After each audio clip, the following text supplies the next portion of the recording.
टाटा समूह के स्वामित्व वाली एयर इंडिया ने उड़ानों में खाने के विकल्पों को लेकर हो रहे विवादों को लेकर एक महत्वपूर्ण कदम उठाया। एयर इंडिया ने अभी स्पष्ट कर दिया है कि वह हिंदू और सिख यात्रियों को हलाल भोजन नहीं परोसेंगे। इसके बजाय मुस्लिम मेल को अब स्पेशल मेल के नाम से जाना जाएगा और इसका मतलब होगा हलाल सर्टिफाइड भोजन। इस कदम को लेकर एयरलाइन का कहना है कि वह भोजन को धर्म के आधार पर बांटने के विवादों को सुलझाने की कोशिश कर रही है और यह निर्णय यात्रियों के बीच किसी भी तरह की धार्मिक संवेदनाओं को आहत करने से बचने के लिए लिया गया है। मुस्लिम मेल की जगह स्पेशल मेल पहले जहां एयर इंडिया की उड़ानों में मुस्लिम मेल का लेबल लगाकर हलाल भोजन परोसा जाता था, अब इसे स्पेशल मेल के नाम से जाना जाएगा। एयरलाइन का कहना है कि स्पेशल मेल केवल हलाल प्रमाण पत्र प्राप्त भोजन को संदर्भित करेगा और यह केवल उन्हीं यात्रियों के लिए होगा जो हलाल खाने के इच्छुक होंगे। वहीं एयर इंडिया ने यह भी स्पष्ट कर दिया कि हलाल प्रमाण पत्र केवल विशेष मुस्लिम मेल के लिए जारी किया जाएगा, जो उन यात्रियों के लिए होता है जिन्होंने विशेष रूप से हलाल खाना चुना है।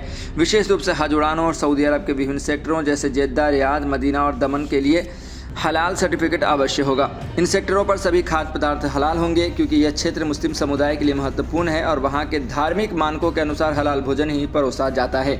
एयर इंडिया ने यह भी घोषणा की कि अब हिंदू और सिख यात्रियों को हलाल भोजन नहीं दिया जाएगा ताकि धार्मिक भावनाओं का सम्मान किया जा सके और कोई भी पक्ष धार्मिक आधार पर भेदभाव का आरोप न लगा सके। यह कदम उस विवाद को खत्म करने के लिए उठाया गया है जिसमें एयरलाइन के द्वारा भोजन को धर्म के आधार पर वर्गीकृत करने पर सवाल उठाए गए थे। इस कदम के बाद एयर इंडिया ने हाल ही में अपने खाने की नीति को लेकर काफ़ी सुर्खियां बटोरी। यह विवाद तब शुरू हुआ जब एयर इंडिया की उड़ानों में मुस्लिम मेल के लेबल के साथ खाने को लेकर विभिन्न सवाल उठाए गए थे।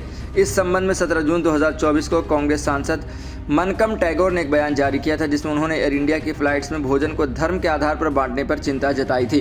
टैगोर ने सवाल उठाया था कि क्या हिंदू खाना और मुस्लिम खाना होते हैं? क्या आरएसएस ने एयर इंडिया पर कब्जा कर लिया है? इस बयान पर राजनीतिक और धार्मिक विवादों को जन्म दिया था और टैगोर ने नागरिक उड्डयन मंत्रालय से इस पर त्वरित कार्रवाई की मांग की थी। वहीं विवाद के बाद नागरिक उड्डयन मंत्रालय ने इस मामले की जांच की और एयर इंडिया से सफाई मांगी। मंत्रालय ने एयरलाइन से पूछा था कि क्या वे सुनिश्चित कर रहे हैं कि किसी भी धार्मिक समूह के भोजन को लेकर कोई भेदभाव न हो। मंत्रालय का रुख स्पष्ट था कि एयरलाइन को किसी भी प्रकार की धार्मिक पहचान को लेकर संवेदनशीलता दिखानी चाहिए ताकि धार्मिक भावनाओं को ठेस न पहुंचे। एयर इंडिया के इस निर्णय पर सामाजिक और राजनीतिक हलकों में मिलीजुली प्रतिक्रियाएं आई। कुछ लोगों ने एयरलाइन के इस कदम का स्वागत किया, इसे धार्मिक भेदभाव से बचने की दिशा में एक सकारात्मक कदम मानते हुए वहीं कुछ आलोचकों ने इसे अधिक जटिलता और विवादों का कारण बताया। एयरलाइन के इस फैसले ने सवाल भी खड़ा किया कि क्या भोजन के धार्मिक विभाजन से समाज में और अधिक असहिष्णुता बढ़ सकती है, जबकि इससे पहले भारतीय समाज में धार्मिक विविधता को अपनाया जाता रहा है।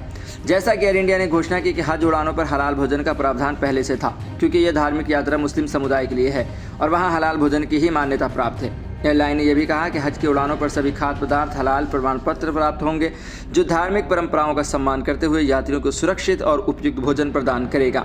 इस कदम के जरिए एयर इंडिया का उद्देश्य विवादों को शांत करना और धार्मिक संवेदनाओं का सम्मान करते हुए सभी यात्रियों को एक समान सेवा प्रदान करना है। हालांकि यह एक कदम था जिसे आलोचनाओं और सराहनाओं दोनों का सामना करना पड़ा है। भविष्य में अन्य एयरलाइनों और सेवाओं के लिए यह एक उदाहरण हो सकता है और किस तरह से वे धार्मिक भेदभाव से बचने और धार्मिक विविधता का सम्मान करते हुए अपनी नीतियों को लागू कर सकते हैं। वहीं इस तमाम खबर के अगर निष्कर्ष निकाला जाए तो निकलता है कि एयर इंडिया ने अब अपने उड़ान के भोजन विकल्पों को लेकर एक नया कदम उठा लिया है जिससे हलाल और झटका भोजन को लेकर विवादों को सुलझाने की कोशिश कर रही है, जबकि एक और यह कदम धार्मिक संवेदनाओं का सम्मान करने के लिए लिया गया है। वहीं दूसरी ओर यह सवाल भी खड़ा करता है कि क्या इस प्रकार के विभाजन से समाज में असहिष्णुता बढ़ सकती है। समय बताएगा कि यह नीति कितनी प्रभावी रहती है और क्या इससे एयरलाइनों के अन्य ऑपरेशनों में भी समान बदलाव आएंगे।